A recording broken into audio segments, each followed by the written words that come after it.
सोचो, हजारों साल पहले की दुनिया, जब ज्यादातर इंसान अभी भी गुफाओं, जंगलों और छोटे छोटे कबीलों में जी रहा था। जब न कोई बड़ा शहर था, न कोई लिखित इतिहास, न कोई विशाल इमारत।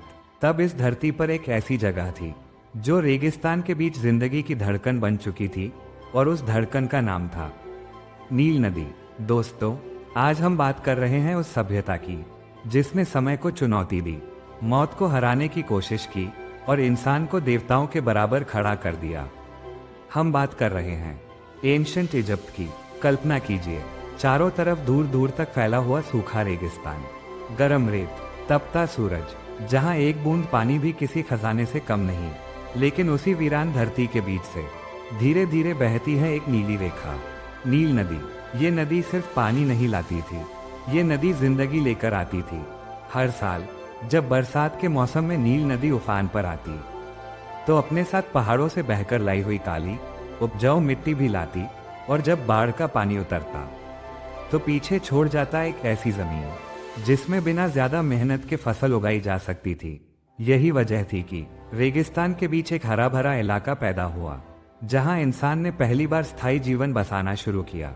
धीरे धीरे छोटे गांव बने, खेती बढ़ी, अनाज के भंडार बने, और लोगों को समझ आने लगा कि अगर नील हमारे साथ है तो हम भूखे नहीं मरेंगे। और यहीं से जन्म हुआ दुनिया की सबसे रहस्यमयी और ताकतवर सभ्यताओं में से एक का मिस्र, यानी इजिप्ट। लेकिन दोस्तों, सिर्फ नदी होना ही काफी नहीं था। किसी भी सभ्यता को आगे बढ़ाने के लिए चाहिए होता है एक नेता, एक राजा, एक ऐसा इंसान जो बिखरे हुए लोगों को एक कर सके। और यही इंसान इतिहास में जाना गया, किंग नारमेर या मैनीज। उस दौर में इजिप्ट दो हिस्सों में बटा हुआ था। एक था अपर इजिप्ट और दूसरा था लोअर इजिप्ट। दोनों के अपने अपने राजा, अपने झंडे, अपने देवता और आपसी लड़ाइयाँ। लेकिन लगभग 3100 ईसा पूर्व एक ऐसा पल आया जिसने इतिहास की दिशा बदल दी। नारमेर ने युद्ध किया, रणनीति बनाई, और आखिरकार अपर और लोअर इजिप्ट दोनों को एक कर दिया।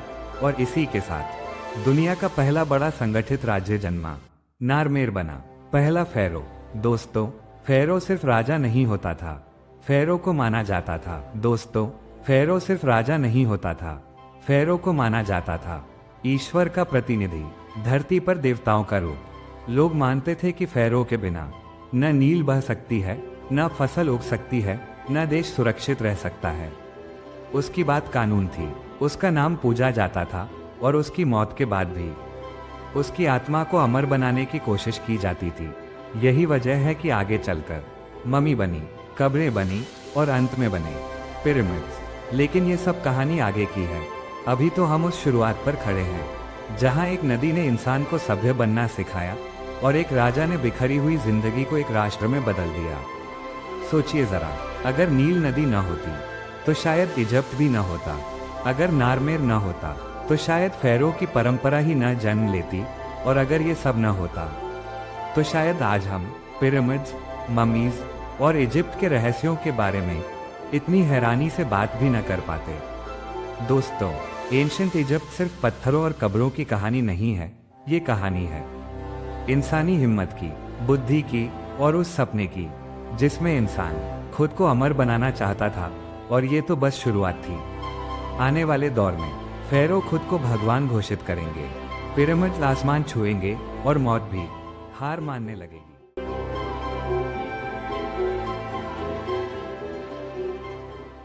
और यहीं से मिस्र की कहानी ने एक नया मोड़ लिया। नील नदी के किनारे पनपी वो सभ्यता अब केवल जीवित रहना नहीं चाहती थी, अब वो अमर होना चाहती थी। दोस्तों, जब पहले फराओं ने पूरे मिस्र को एक ध्वज के नीचे एकजुट किया, तो केवल एक राज्य ही जन्म नहीं लिया, जन्म ली एक सोच, एक विश्वास, एक सपना। मृत्यु के बाद भी जीवन होता है, और इसी विश्वास ने जन्म दिया दुनिया के सबसे बड़े रहस्यों में से एक को, पिरामिड। कल्पना कीजिए, लगभग 4500 वर्ष पहले, जब न कोई क्रेन थी, न कोई मशीन, न कोई आधुनिक औजार, तब कुछ लोगों ने ये सोचा, हम ऐसी इमारत बनाएंगे जो समय से भी अधिक मजबूत होगी, जो सदियों तक खड़ी रहेगी, और जो हमें अमर बना देगी। और यहीं से शुरू हुआ पिरामिडों का सुनहरा दौर, प्राचीन साम्राज्य अर्थात ओल्ड किंगडम। दोस्तों, आज जब भी हम मिस्र का नाम लेते हैं तो सबसे पहले हमारे मन में क्या आता है? रेगिस्तान, ममी और सबसे पहले पिरामिड। लेकिन ये केवल कब्रें नहीं थी, ये थे शक्ति के प्रतीक, गौरव के चिन्ह और एक ऐसी सीढ़ी जो फराओ की आत्मा को स्वर्ग तक पहुंचा सके। पर क्या आप जानते हैं, दुनिया का पहला पिरामिड आज के गीजा के पिरामिड जैसा नहीं दिखता था। इस कहानी की शुरुआत होती है फराओ जोसे से, प्राचीन साम्राज्य का एक शक्तिशाली शासक। जोसे नहीं चाहता था कि उसकी कब्र केवल जमीन के नीचे एक साधारण गड्ढा बनकर रह जाए। वह चाहता था मेरी मृत्यु भी इतिहास बन जाए। उस समय तक लोग अपनी कब्रें मिट्टी की बनी साधारण इमारतों में बनाते थे, जिन्हें कहा जाता था मस्ताबा। लेकिन जोसे ने कुछ अलग सोचा। उसने अपने एक अत्यंत बुद्धिमान सेवक को बुलाया, एक चिकित्सक, एक विद्वान, एक वास्तुकार और एक पुजारी, जिसका नाम था इम्होटेप। दोस्तों, इम्होटेप केवल एक वास्तुकार नहीं था, वह अपने समय का सबसे तेज मस्तिष्क माना जाता था और उसने जो कल्पना की वो दुनिया ने पहले कभी नहीं देखी थी। इम्होटेप ने कहा, क्यों ना हम एक मस्ताबा के ऊपर दूसरा मस्ताबा बनाएं, फिर उसके ऊपर तीसरा, और इस प्रकार सीढ़ियों जैसा एक पर्वत खड़ा कर दें। और इसी विचार से बना साक्कारा का सटेप पिरामिड। ये दुनिया का पहला विशाल पत्थर का स्मारक था। पहली बार मनुष्य ने मिट्टी छोड़कर पत्थर में अपना सपना तराशा। 6 सीढ़ियों वाला ये पिरामिड आकाश की ओर बढ़ता हुआ मानो कह रहा हो, यहीं से फराओ देवताओं के पास जाएगा। यह उपलब्धि इतनी महान थी कि इम्होटेप को मृत्यु के बाद देवता बना दिया गया। हाँ, एक साधारण मनुष्य जिसे बाद में मिस्र के लोग पूजने लगे, ज्ञान का देवता और चिकित्सा का देवता। सोचिए, एक वास्तुकार इतना महान बना कि भगवान बन गया, और इस सटेप पिरामिड ने यह सिद्ध कर दिया। अब मिस्र पत्थरों में इतिहास लिखेगा।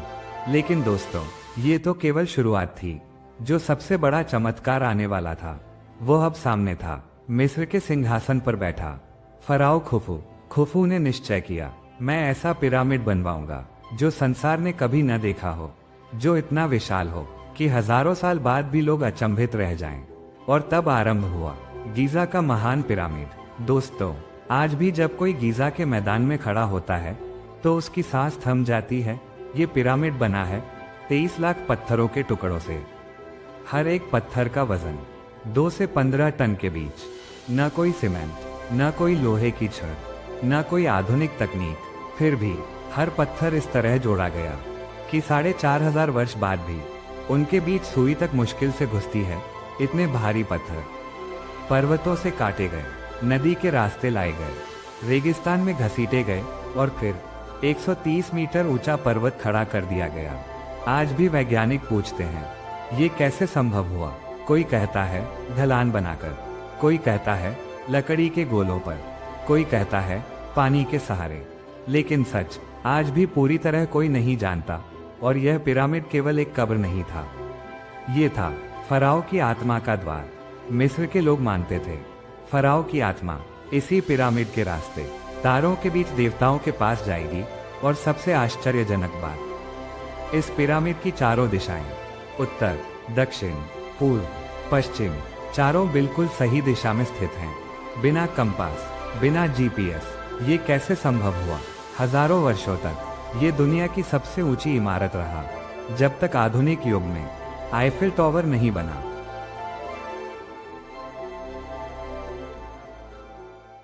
लेकिन दोस्तों, गीजा में केवल पिरामिड ही नहीं है, वहां एक और रहस्य बैठा है, महान स्फिंक्स। एक विशाल प्रतिमा, सिंह का शरीर और मनुष्य का चेहरा, रेगिस्तान में चुपचाप बैठी, मानो हजारों वर्षों से किसी रहस्य की रखवाली कर रही हो।